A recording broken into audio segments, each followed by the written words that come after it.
सभी का स्वागत है। मैं हूं आपके साथ शिखा मेहरोत्रा। शुरुआत करते हैं उत्तर प्रदेश खबरों की। जन्मभूमि पथ, भक्ति पथ और राम पथ के बाद अब 14 कोसी और पंचकोसी परिक्रमा मार्ग के भी चौड़ीकरण की प्रक्रिया आगे बढ़ रही है। प्रशासन की तरफ से 14 कोसी और पंचकोसी परिक्रमा मार्ग में आने वाले मकान और दुकानों को हटाने का काम शुरू भी कर दिया गया है। एडीएम प्रशासन अमित कुमार ने बताया कि 14 कोसी और पंचकोसी परिक्रमा मार्ग की अलग अलग दूरियां हैं, जिसमें से पंचकोसी परिक्रमा मार्ग पर मात्र 6 बेनामे शेष है जो कि विवादित है, जिनका बेनामा नहीं होगा। बाकी अन्य सभी लोगों से सहमति का प्रयास किया जा रहा है। करीब 500 से अधिक भवन स्वामियों और दुकानदारों को मुआवजा दिया जा चुका है और अब तक प्रशासन द्वारा पंचकोसी परिक्रमा मार्ग पर बेनामे वाले या प्रभावित खातेदार और दुकानदार के खातों में लगभग 25 करोड़ रुपए मुआवजा भेजा जा चुका है। कोसी दोनों मार्गों की अलग अलग दूरियां हैं। पहले पंचकोसी की बात करूंगा। पंचकोसी मार्ग में मात्र 6 बेनामे होने अवशेष हैं जो विवादित हैं और जिनका बेनामा नहीं होना है, और बाकी उन लोगों से भी सहमति का प्रयास कराया जा रहा है। तकरीबन 500 से ऊपर प्रभावित जो दुकानदार या भवन स्वामी थे उनको मुआवजा दिया जा चुका है। अब तक हमने पंचकोसी में लगभग 25 करोड़ की धनराशि जो है बेनामे वालों की या जो प्रभावित खातेदार थे और दुकानदार थे, इनके खाते में भेजा चुकी है। इस समय कोई धनराशि हमें देना शेष नहीं है, मात्र 6 बेनामे और कुछ ऐसे दुकानदार जो भी या प्लॉट अभी जो मौके पे नहीं है उसको भी पेंडिंग है। 14 कोसी की बात करें तो 14 कोसी में हमारे लगभग तकरीबन 850 बेनामे के आसपास होने थे और हम लगभग 750 या 800 बेनामे के आसपास हम पहुंच चुके हैं।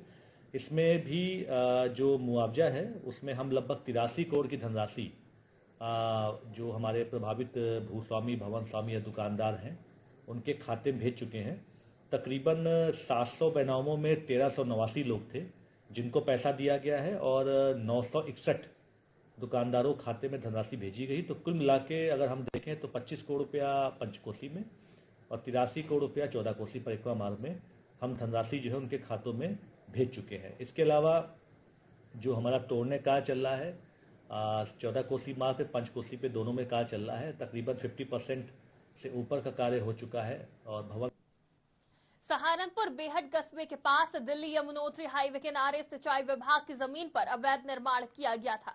वहीं अब बड़ी कार्रवाई करते हुए पुलिस प्रशासन ने अवैध रूप से किए गए निर्माण कार्य को जेसीबी से ध्वस्त करवा दिया है। जानकारी के मुताबिक बेहट में कुछ लोगों ने जमीन पर कब्जा कर लिया था, लेकिन अब कब्जा की गई सरकारी जमीन पर बुलडोजर की कार्रवाई की गई है। एसडीएम बेहट ने पुलिस फोर्स के साथ अवैध निर्माण पर बुलडोजर चलवाते हुए जमीन को कब्जा मुक्त करवा दिया है। इस दौरान नायब तहसीलदार कोतवाली, प्रभारी निरीक्षक, इंस्पेक्टर पीडब्ल्यूडी और सिंचाई विभाग के अधिकारी मौजूद रहे। हमीरपुर जिले में व्यवसायी द्वारा सरकारी योजनाओं का लाभ दिलवाए जाने को लेकर बेनामा करवाए जाने का एक मामला सामने आया है, जिसमें व्यवसायी ने धोखे से किसान को वृद्धा पेंशन दिलवाए जाने के नाम पर कागजों में अंगूठा लगवा लिया। जब किसान को अपने साथ हुए धोखे की जानकारी हुई तो उसने शिकायत की, लेकिन उसकी एक न सुनी गई, जिसके बाद किसान के समर्थन में उतरे लोगों ने, ग्रामीणों ने कलेक्ट्रेट में व्यवसायी के खिलाफ कार्रवाई की मांग की। आपको बता दें कि व्यवसायी का एक वीडियो भी जमकर वायरल हो रहा है, जिसमें वो किसान के साथ हुए लेन देन की बात कर रहा है। ये जगन्नाथ जी हैं, इनकी जमीन फर्जी लिखा ली गई है। किसने लिखा? अनिल गुप्ता ने लिखाया है, समा पत्नी शहजादा और शरीफ अहमद, तौसीफ खान, इस सब लोगों ने जमीन लिखा लिया है। कैसे लिखा है? बाबा को पेंशन देने के बहाने, आवास योजना के बहाने बाबा से अंगूठा लगवा के सारी जमीन लिखवा लिया है। कितनी जमीन? बाबा की 1.5 बीघा जमीन है। क्या कीमत होगी? कीमत 2 करोड़ होगी। 2 करोड़ डीएम ऑफिस में आएगा। क्या आश्वासन मिला? पहले भी हम लोगों को कोई आश्वासन नहीं मिला है। हम लोगों पर दबाव बनाया जा रहा है। हम लोग कहा जा रहा है कि जान से मारने की धमकी दी जा रही बाबा को, करेंगे अगर आओगे तुम कहीं रास्ते में ट्रक के नीचे दबा के मारवा। हरदोई में जिला कांग्रेस कमेटी हरदोई द्वारा दही कुइया स्थित सांगवान पोल्ट्री फार्म बंद कराए जाने की मांग को लेकर कलेक्ट्रेट में प्रदर्शन किया गया और इस संदर्भ में जिलाधिकारी को ज्ञापन भी सौंपा गया।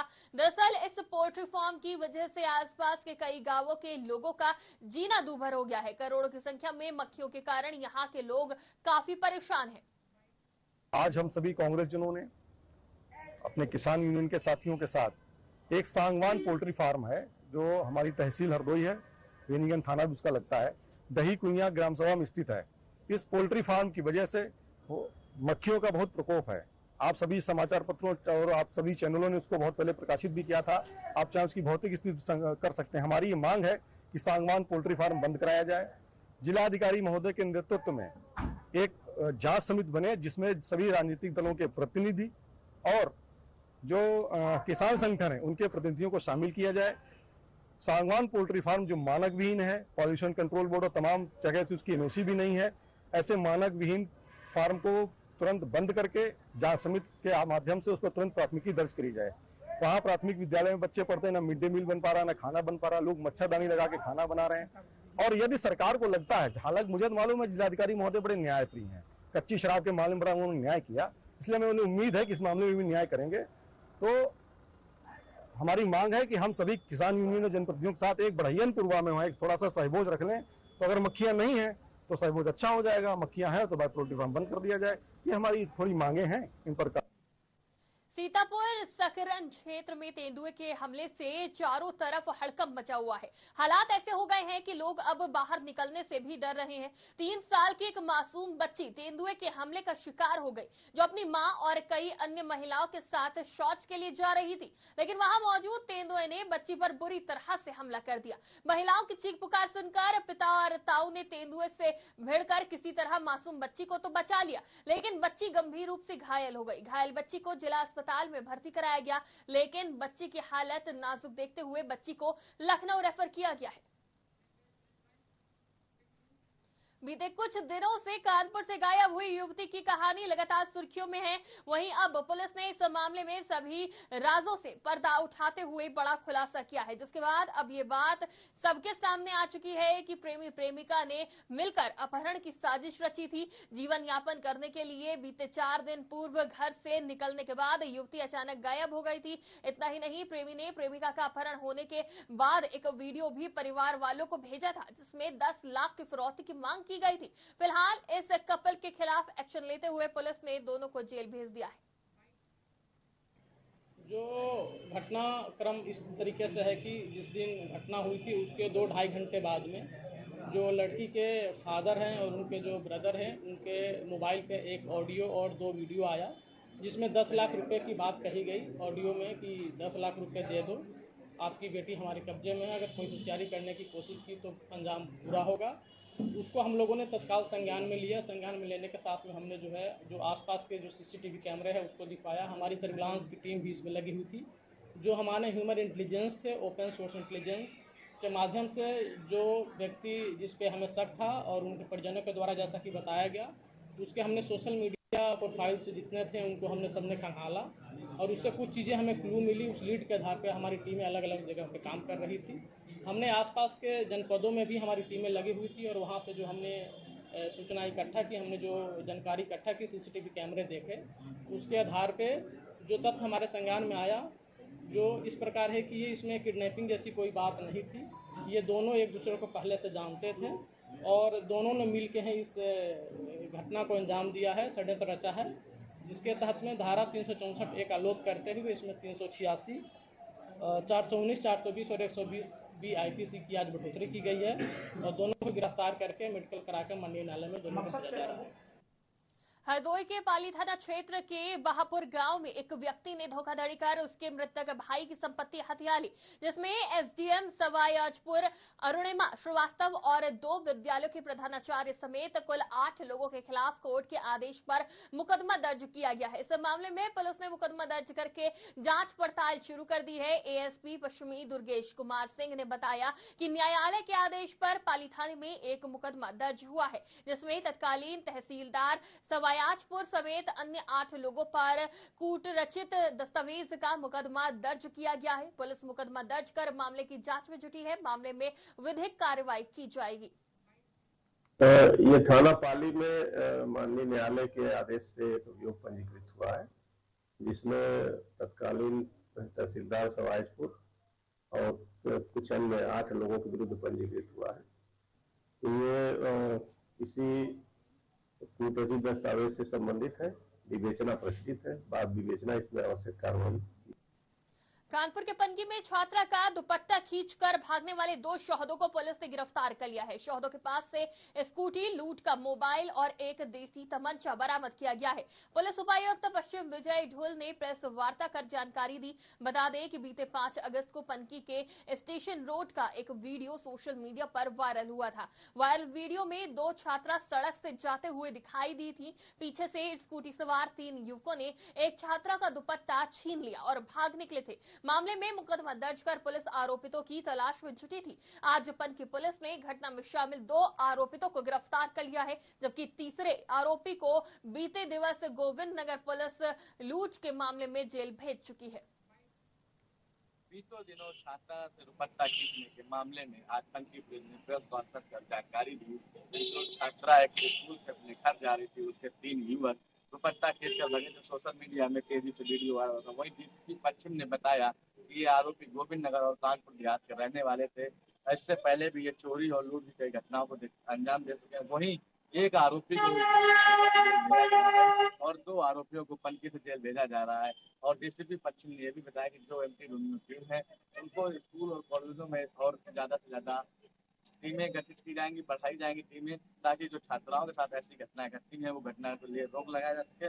वही जो कॉलेज है वहाँ पर जो स्थानीय पुलिस होगी, लोकल पुलिस होगी, छुट्टी के समय पर वो चेकिंग करेंगे और जो ऐसे लोग हैं उनको चिन्हित किया जा सके। जनपद में पीडब्ल्यूडी नियमित वर्ग चार्ज कर्मचारी संघ उत्तर प्रदेश पुरानी पेंशन को लेकर संघ भवन कार्यालय पर आम सभा की बैठक संपन्न हुई। वहीं बैठक की अध्यक्षता और अध्यक्ष जगदीश कश्यप और संचालन मंत्री अवधेश प्रताप यादव और सैकड़ों कर्मचारी बैठक में मौजूद रहे। इस दौरान कहा गया कि अटेवा के द्वारा पुरानी पेंशन बहाली को लेकर 1 अक्टूबर को दिल्ली में कर्मचारी संघ के कर्मचारी विशाल रैली में बड़ी संख्या में शामिल होंगे। पुरानी पेंशन बहाली को लेकर सरकार से मांग करेंगे। अगर सरकार पुरानी पेंशन बहाल नहीं करेगी तो 2024 के चुनाव में जो हमारे साथ रहेगा हम उसके साथ रहेंगे। इस मौके पर संरक्षक रामलाल यादव, पारसनाथ, अनिल कुमार, माता प्रसाद, राम यक्ष, अत्यानंद सिंह, वरिष्ठ उपाध्यक्ष समेत कई लोग मौजूद रहे। बरेली के फरीदपुर में बीती रात हुई तेज बारिश से पड़ोसी की दीवार गिरने से भाई बहन की दबकर मौत हो गई, जबकि परिवार के 3 सदस्य गंभीर रूप से घायल हो गए। बच्चों की मौत से परिवार में कोहराम मच गया। वहीं घटना की सूचना पर पहुंची पुलिस ने शव को पंचनामा भरकर पोस्टमार्टम के लिए भेज दिया है। जानकारी के मुताबिक सुबह 3 बजे तेज बारिश से पड़ोसी की दीवार अचानक ढह गई, जिसमें कच्चे मकान की एक दीवार गिरने से मकान ढह गया। मकान में पत्नी सुमन समेत 3 बच्चे दब गए। चीख पुकार सुनकर गांव वाले पहुंचे। रात में करीब 3 बजे बारिश हो रही थी। उसी दौरान विजय प्रकाश सिंह की पड़ोस में खड़ी जर्जर अवस्था में दीवार वो गिर गई छप्पर के ऊपर और सारा छप्पर बच्चों के ऊपर गिरा। उसमें जब पूरा गांव आया उसके बाद में जब वहां से निकाले गए बच्चे तो बच्चे दोनों मृत पाए गए। 2 बच्चे बिल्कुल तुरंत ही खत्म हो गए। हाँ, मृत्यु एक विवेक है जो कि 5 साल का है जी। दूसरी लड़की है उसका नाम प्रियंका वो जो है दोस्त। हरदोई में एक युवक को उसके ही ससुराल वालों ने जमकर पीटा, जिसका एक वीडियो सोशल मीडिया पर तेजी से वायरल हो रहा है।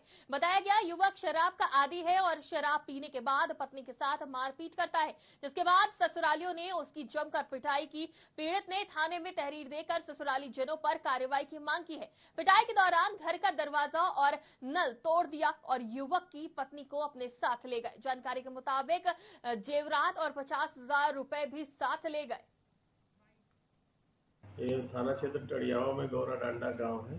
वहाँ पे रहने वाले राम जी के घर पे इनके ससुराल के लोग आए, इनके साले और ससुर वगैरह, और विदाई कराने को लेकर कुछ वाद विवाद हुआ, जिसमें इनके साथ मारपीट की गई। राम जी के तहरीर पे अभियोग पंजीकृत करके अमरोहा में दिखा तेज रफ्तार का कहर, जहां हाईवे पर खराब खड़े ट्रक में तेज रफ्तार ट्रक ने टक्कर मार दी, जिससे दोनों ट्रक बुरी तरह क्षतिग्रस्त हो गए। हादसे में ट्रक चालक की मौत हो गई। सूचना पर पहुंची पुलिस ने ट्रक काटकर चालक के शव को बाहर निकाला और शव को कब्जे में लेकर पोस्टमार्टम के लिए भेज दिया। पूरा मामला रजबपुर थाना क्षेत्र के नेशनल हाईवे का है।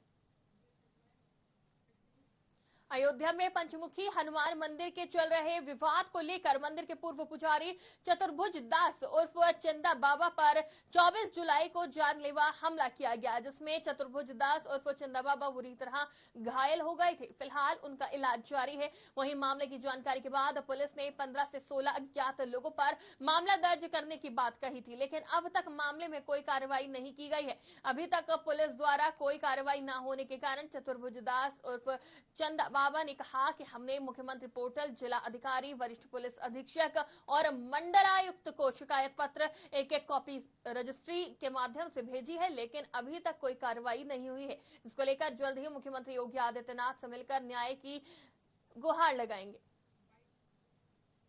मैं पंचमुखी हनुमान मंदिर यज्ञशाला गुप्तार घाट चतुर्भुज दास उर्फ चंदा बाबा पिछले 24-25 वर्षों से मैं हनुमान जी की सेवा में हूँ और हमारे लिखा पढ़ी में 3 मंदिर हैं, पंचमुखी महादेव मंदिर, पंचमुखी हनुमान और नरसिंह मंदिर।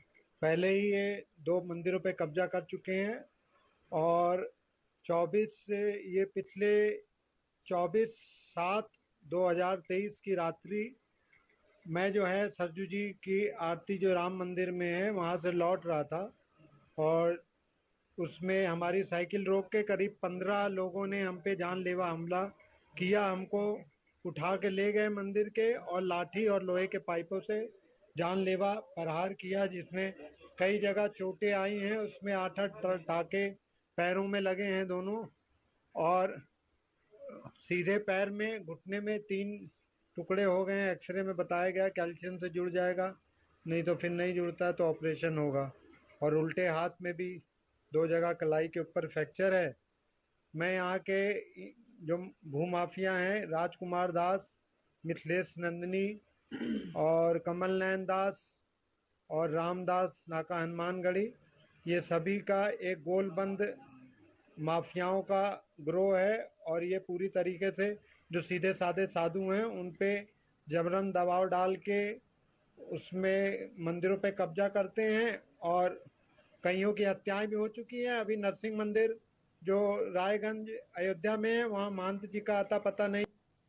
अयोध्या के ग्राम टिकटी में कोटा चयन की प्रक्रिया में नियमों के उल्लंघन का आरोप स्थानीय ग्रामीणों ने लगाया है। ग्रामीणों का कहना है कि केवल एक पक्ष के आवेदन लिया गया है, दूसरे पक्ष के लोगों को आवेदन ही नहीं करने दिया गया है। वहीं मामले की शिकायत ग्रामवासियों ने उच्च अधिकारियों से की और कोटे का पुनः निष्पक्ष तरीके से चुनाव कराने की मांग भी की गई है। वहीं उप जिलाधिकारी को दिए गए शिकायती पत्र में कोटा चयन की प्रत्याशी प्रियंका सिंह और उनके भाई शिवम सिंह ने आरोप लगाते हुए कहा कि ग्राम टिकटी में कोटा चयन की प्रक्रिया हो रही थी। मामले को लेकर अधिकारियों से पूछा गया, लेकिन अभी तक इसका कोई नतीजा नहीं निकला है। उनका यह भी आरोप है कि पुलिस और प्रशासन के अधिकारियों द्वारा एक पक्षीय कार्रवाई की गई। बांदा में पुलिस लाइन में एक पुरानी बैरक अचानक ढह जाने से बैरक में रह रहा एक सिपाही मलबे के ढेर में दब गया। सिपाही को उपचार के लिए जिला अस्पताल ले जाया गया है, जहां डॉक्टरों ने उसे मृत घोषित कर दिया। देर रात 2 बजे हुई इस घटना से हड़कंप मच गया। पूरा मामला शहर कोतवाली अंतर्गत पुलिस लाइन का है। पुलिस लाइन से पुलिस कर्मी को गंभीर अवस्था में लाया गया था। यहाँ पर एग्जामिनेशन करने पर उन्हें मृत पाया गया। उनके शव को मार्चरी में रखा दिया गया। कारण ये भी बताया गया था कि पुलिस लाइन में बैरक गिरने की वजह से हादसा हुआ है। उसमें से कुछ लोगों के दबे होने की संभावना बताई गई है। उसमें से एक को यहाँ पर लाया गया था।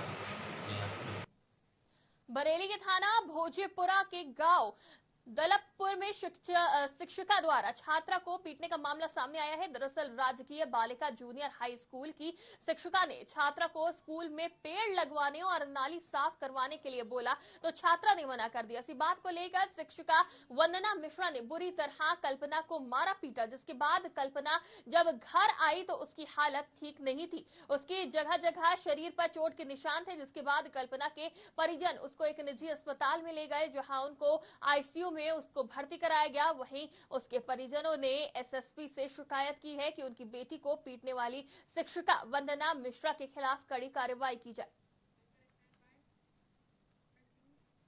हरदोई के बिलग्राम में रिश्तों के कत्ल का मामला सामने आया है, जहां बड़े भाई ने अपने छोटे भाई की कुल्हाड़ी से काटकर हत्या कर दी। कातिल बने भाई ने बचाने पहुंचे पिता को भी जख्मी कर दिया। बिलग्राम कोतवाली के गुरौली गांव में देर रात को हुई इस सनसनीखेज वारदात से इलाके में सनसनी फैल गई है। दरअसल 32 वर्षीय ब्रह्मपाल की शादी नहीं हुई थी। वो अपने पिता के साथ रहता था, लेकिन उसके बड़े भाई चंद्रिका को बाप बेटे का एक साथ रहना सहन नहीं हुआ। इसी के चलते वो आए दिन झगड़ा करता रहता था। उसी बात पर सोमवार की देर रात को ब्रह्मपाल और चंद्रिका के बीच झगड़ा होने लगा। बात इतनी बढ़ गई कि चंद्रिका कुल्हाड़ी उठा लाया और अपने छोटे भाई ब्रह्मपाल के ऊपर ताबड़तोड़ हमले कर दिए और उसे मौत के घाट उतार दिया। मामले में एसएचओ बिलग्राम डीडी सिद्धार्थ ने बताया कि वारदात की हर पहलू से जांच की जा रही है। जल्द ही आरोपी को गिरफ्तार कर लिया जाएगा। चंडिका केरे लड़का ना मेहरुआनी मारी डारोनी यहाँ पर खादी डारोनी चुनाई भैया हुआ परे हुआ रहाई ये कान लगे काहे रे गाड़ी देते पर यहाँ लड़के कुल्हाड़ी खान दिए। तो थाना बिलग्राम में एक गांव पड़ता है गुरौली, जहां पर रात्रि में एक चंद्रिका है अपने छोटे भाई से, दोनों शराब के नशे में थे। कहा सुनी होने लगी किसी बात को लेकर, उसी में वो कहा सुनी मारपीट बदल गई जो है। फिर चंद्रिका ने अपने भाई को लाठी से मंदिर से मार दिया, तो वो बेसुध हो गया। उसको तुरंत तत्काल हॉस्पिटल ले जाया गया, जहाँ पर उसकी मृत्यु हो गई है। उपरोक्त मामले में परिजनों के तर्ज पर मुकदमा पंजीकृत किया गया है। इसमें उससे पिता बचाने गया था, उनके हाथ में भी हल्की चोटें हैं, उसका भी मेडिकल। आजमगढ़ की रहने वाली 11वीं की छात्रा चिल्ड्रन गर्ल्स स्कूल में पढ़ती थी। 31 जुलाई को छात्रों ने स्कूल में तीसरी मंजिल से छलांग लगा दी, जिसमें छात्र की मौत हो गई थी। यह पूरी घटना स्कूल में लगे सीसीटीवी कैमरे में कैद हो गई थी, जिसके बाद मृतक छात्र के परिवार वालों ने स्कूल के प्रिंसिपल और क्लास टीचर पर बच्ची को मानसिक रूप से परेशान करने का आरोप लगाया था। इस मामले में मुकदमा दर्ज होने के बाद पुलिस ने स्कूल के प्रिंसिपल, क्लास टीचर को सबूत मिटाने के आरोप में गिरफ्तार कर लिया था। आजमगढ़ जिले में छात्र की मौत का मामला गरमाया हुआ है। ऐसे में आने वाले प्राइवेट स्कूल एसोसिएशन और यूपी के एसोसिएशन ऑफ प्राइवेट स्कूल के एक मीटिंग के बाद 8 अगस्त को यूपी के सभी प्राइवेट स्कूल बंद करने का निर्णय लिया गया था, जिसके बाद हरदोई में भी शिक्षकों ने स्कूल में काली पट्टी बांधकर शांतिपूर्वक प्रोटेस्ट किया और इस पूरे मामले की जांच किए जाने की मांग की। ये विरोध प्रदर्शन हमारा चिल्ड्रंस गर्ल्स कॉलेज में आजमगढ़ में जो दुर्घटना हुई है उसकी बिना जांच किए प्रिंसिपल और टीचर को जेल भेज देने के कारण हुई है। हम लोग इसका विरोध प्रदर्शन इस काली पट्टी बांध के और शासन के विरुद्ध जो है कि बिना जांच किए शासन को जेल नहीं भेजना चाहिए। संयोग से दुर्घटना बहुत ही दुर्भाग्यशाली है। जिस माता पिता ने अपने बच्ची को खोया है, निश्चित तौर पे हम लोग उसको जो है चाहते हैं कि मतलब उनको 57 ईश्वर उनको सहन करने की शक्ति दे, लेकिन उसके साथ ये भी चाहते हैं कि शासन स्तर पे इसकी जांच हो और बिना जांच किए जो जेल भेज दिया गया है प्रिंसिपल और टीचर को, ये दुर्भाग्य है। सर, जो आजमगढ़ में जो दुर्घटना हुई है उसके विपक्ष में मतलब जो है उसमें जो भी दुर्घटना हुई है हम सबको उसका बहुत खेद है, लेकिन जो भी वहाँ पर किसी भी प्रकार की जांच नहीं हुई है और बगैर जांच के जो प्रिंसिपल और टीचर का जो अरेस्ट किया गया है उसके अगेंस्ट हम लोगों का जो है शांतिपूर्ण ये प्रोटेस्ट है। और हम लोगों की ये मांग या इच्छा है कि ये जो भी है कार्रवाई, उचित कार्रवाई की जाए। पहले निष्पक्ष जांच होने के बाद में यदि कोई दोषी पाया जाता है तो उसकी उचित कार्रवाई की जाए। शांतिपूर्ण हम लोगों ने सर ब्लैक ये बैंड लगा करके चार्ट वगैरह बना करके शांतिपूर्ण प्रोटेस्ट शांतिपूर्ण रूप से हमारा प्रोटेस्ट। हरदोई के बेनीगंज में सागवान पोल्ट्री फार्म में गंदगी से निकलने वाली मक्खियों से परेशान 7 ग्रामीण पानी की टंकी पर चढ़ गए। मामले की सूचना मिलते ही पुलिस प्रशासन में हड़कंप मच गया। सूचना पर एसडीएम, सीओ समेत अन्य अधिकारी मौके पर पहुंचे और ग्रामीणों को समझा बुझाकर नीचे उतारा। दरअसल यहां पर सागवान फैक्ट्री से निकलने वाली गंदगी की वजह से करोड़ों की संख्या में मक्खियों से आसपास के दर्जनों गांवों के लोगों का जीना दूभर है। दरअसल मक्खियों की बहुचर्चित चर्चित पुरानी समस्या से उच्च अधिकारियों को कई बार लिखित प्रार्थना पत्र, लिखित ज्ञापन, धरना प्रदर्शन माध्यम से अवगत कराने के बाद भी ग्रामीणों की समस्या का समाधान न होने पर ग्रामीणों ने ये बड़ा कदम उठाया। ये एक पोल्ट्री फार्म है यहाँ, तो उसमें मक्खियाँ जो है उड़ती है, उसकी शिकायत है हम लोग की, गाँव वासियों की, कि मक्खियाँ बहुत ज्यादा पूरे गांव में उड़ रही हैं। उसके संबंध में फॉगिंग और मक्खियों के निराकरण की उनकी शिकायत थी। इसी क्रम में आज 7 लोग टंकी पे चढ़ गए थे और पूर्व में इसकी जांच हो चुकी है। उसकी जांच आख्या की कॉपी इनको चाहिए थी, वो उपलब्ध करा दी गई है। साथ ही जो भी कार्रवाई होनी है हम लोग की तरफ से, प्रदूषण विभाग की तरफ से या पशु विभाग की तरफ से, वो हम लोग इंश्योर कराएंगे, शीघ्र करा के इनकी मक्खी की जो समस्या है इसका हम लोग निराकरण करा दें। ये पुलिस की हमारी टीम आ गई थी, तो इन लोग को उतार दिया गया, सब लोग सकुशल टंकी पर उतार लिए गए हैं और अब सब संतुष्ट है। आखिर हम लोग मक्खियों के वजह से दिक्कत है, फैक्ट्री की वजह से दिक्कत है, इसीलिए हम लोगों के आदमी आज 2 दिन से गाय में हम लोग ढूंढ रहे हैं, न खाना पीना बिना खाया ऐसे ही। और ढूंढते ढूंढते यहाँ पता लगा तो हम लोग यहाँ आए, तो यहाँ पता लगा कि यहाँ टंकी पे लटके हुए हैं, तो हम लोग यहाँ सब लोग गाँव पे हल्ला हुआ, सब लोग यहाँ पे आए। दिक्कत मक्खियों के वजह से हो रही है, फैक्ट्री के वजह से।